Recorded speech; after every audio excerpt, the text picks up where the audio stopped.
দ্বাদশ জ্যোতির্লিঙ্গের অন্যতম ওঙ্কারেশ্বরের মন্দিরের উপরিভাগ থেকে চারিদিকের দৃশ্যপটটি ঠিক এমনি মনে হয়, এমনিভাবেই দেখা যায়। একটু লক্ষ্য করে দেখুন, এই মন্দিরটিও জ্যোতির্লিঙ্গ, মমলেশ্বর মন্দির। আর মমলেশ্বর মন্দির থেকে একটু ডান দিকে চোখ ঘোরালে আপনি দেখতে পাবেন সাদা চূড়া বিশিষ্ট একখানি মন্দির।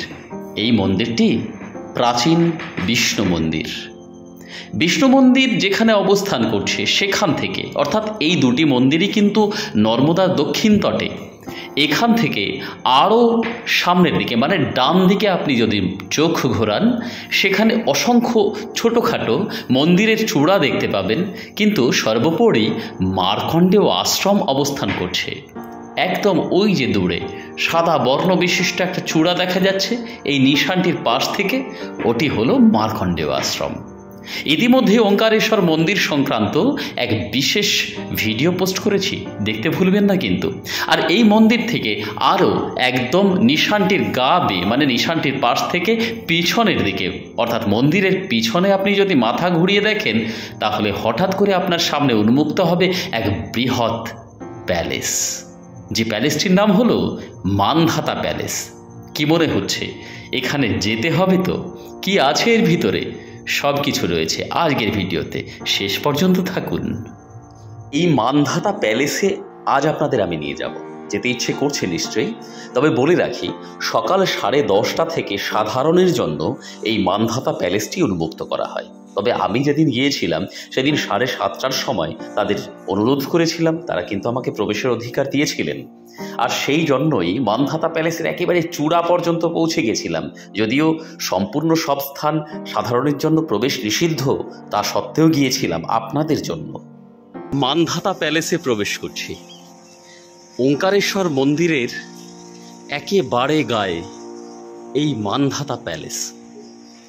রাজা মান্ধাতা একসময় এখানেই বসবাস করতেন। রোমাঞ্চিত হচ্ছে যে সামনে এগিয়ে কি দেখব সেটা ভেবে। ঠিক নর্মদা নদীর পাড়েই ওঙ্কারেশ্বর মন্দিরের গায়েই এই মান্ধাতা প্যালেস। আস্তে আস্তে প্রবেশ করছি। একটা হিস্টোরিক্যাল প্লেস, অসাধারণ ঐতিহ্য এখানে সেখানে ছুঁয়ে আছে, এটা বলার অপেক্ষা রাখে না।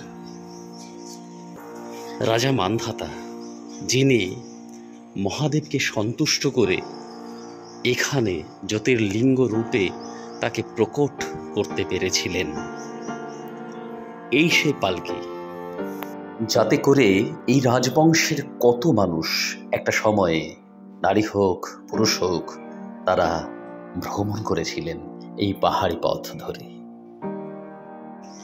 আমরা ধীরে ধীরে এগিয়ে চলেছি সম্মুখভাগে। এখানে দরজা বন্ধ অবস্থায় আছে। এখানে রাজা মান্ধাতার মূর্তি এবং তার পূজন ক্রিয়া চলে এখনো। একটু দেখানোর চেষ্টা করছি ভিতরে গিয়ে। এখানে সেখানে ছড়িয়ে আছে ইতিহাসের ছোঁয়া। কোনো এক সময়ে সেই প্রসিদ্ধ রাজা, সেই সিদ্ধ রাজা, তিনি এখানে অবস্থান করতেন। তিনি এখানে অবস্থান করে মহাদেবকে তুষ্ট করেছিলেন। আর তারই প্রাসাদে এই মুহূর্তে দাঁড়িয়ে আছি। সত্যি একটা অভূতপূর্ব অনুভূতি হচ্ছে।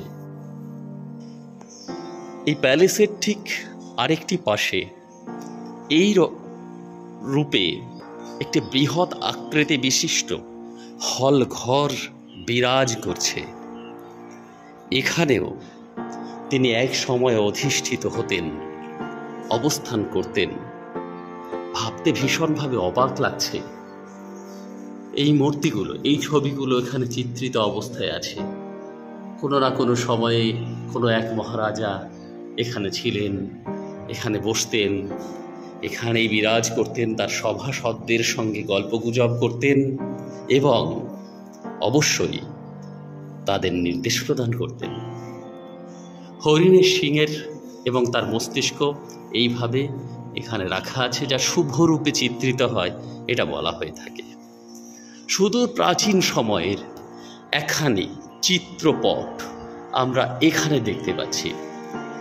এখানে যে পালকিটি দেখিয়েছিলাম সেই পালকি এবং তার সঙ্গে তার অসংখ্য সভাসদ এখানে অবস্থান করছে দেখা যাচ্ছে।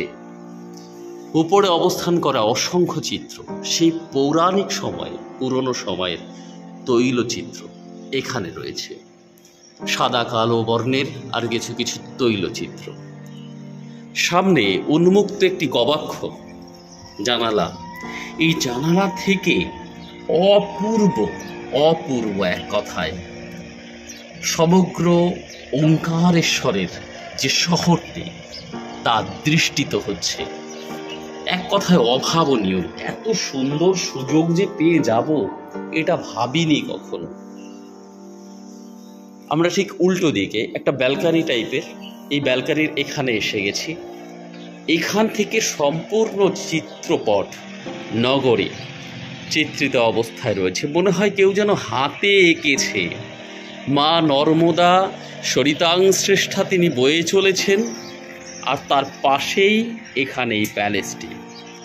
দেখে মন ভরে না, এতই সৌন্দর্য এখানে বিরাজ করছে। কি বলবো, এত সুন্দর সুযোগ যে পেয়ে যাব এখানে পৌঁছনোর তা ভাবিনি। এখান থেকে বেরিয়ে আমি চেষ্টা করব এই প্যালেসটির ঠিক উপরিভাগে, মানে একেবারে দ্বিতলে উঠে যাওয়ার চেষ্টা করব। এই জায়গায় একটি সংকীর্ণ সিঁড়ি এবং উঁচু ধাপ বিশিষ্ট। এই সিঁড়ি দিয়ে আস্তে আস্তে উঠে যাচ্ছি, উপরের তলায় পৌঁছানোর চেষ্টা করব। দেখি সেখানে কি অপেক্ষা করছে আমাদের জন্য। এদিকে বন্ধ দরজা, ঠিক তার পাশ থেকে আরেকটু সামনে এগিয়ে গেলাম। সামনে এগিয়ে এখানে উন্মুক্ত একটি প্রাঙ্গণ, বারান্দা। তার উল্টো দিকেও ঠিক একই রকমভাবে উপরের অংশটি এইভাবে চারিদিক ঘিরে রয়েছে। এক সময় নিশ্চয়ভাবে পূজন, গীত সমস্ত কিছু সেখানে চলতো। উপরের দিকে এই যে পাহাড়টি, ওঙ্কারেশ্বর পাহাড়, আর তার পাশে এই প্যালেস। এখানে দরজা বন্ধ অবস্থায় আছে, তাই এটা খুলে ওপাশে যাওয়ার কোনো আর সুযোগ রইল না। এখান থেকে যে মূল দরজা দিয়ে প্রবেশ করেছিলাম, যে মূল ফটক দিয়ে প্রবেশ করেছিলাম, সিংহ দরজা বলা যেতে পারে, সেই সিংহ দরজা একটু লক্ষ্য করলেই দেখা যায়। এক কথায় অভাবনীয়। এত ভালো দৃশ্যপট একটা দেখতে পাবো তা ভাবিনি।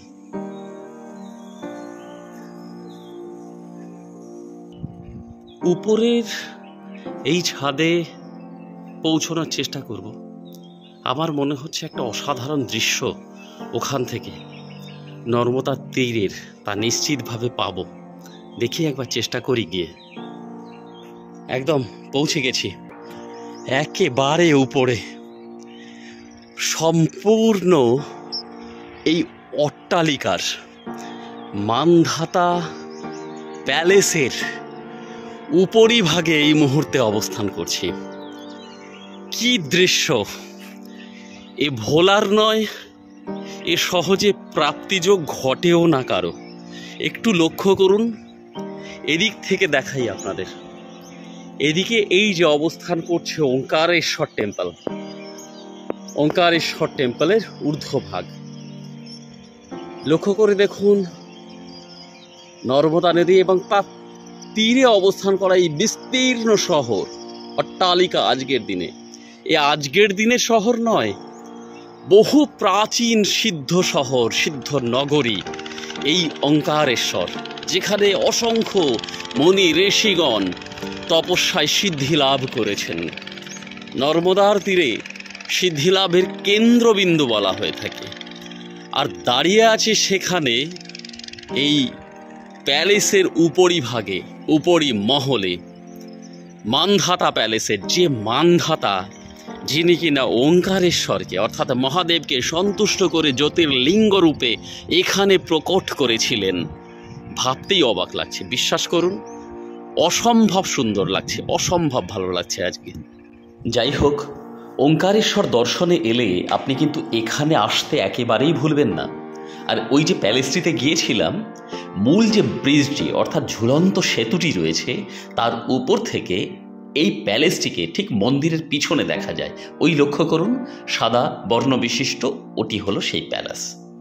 কেমন লাগলো জানাতে ভুলবেন না কিন্তু। আর যদি কখনো মনে হয় ওঙ্কারেশ্বর ভ্রমণের পূর্বে আপনাদের কিছু সাহায্যের প্রয়োজন আছে, তাহলে অবশ্যই মেল করতে ভুলবেন না। নিশ্চিতভাবে সমস্ত রকম সাহায্য করতে পারি আপনাদের জন্য। আর ততক্ষণ ভালো থাকুন, পরের ভিডিওর জন্য অপেক্ষা করুন।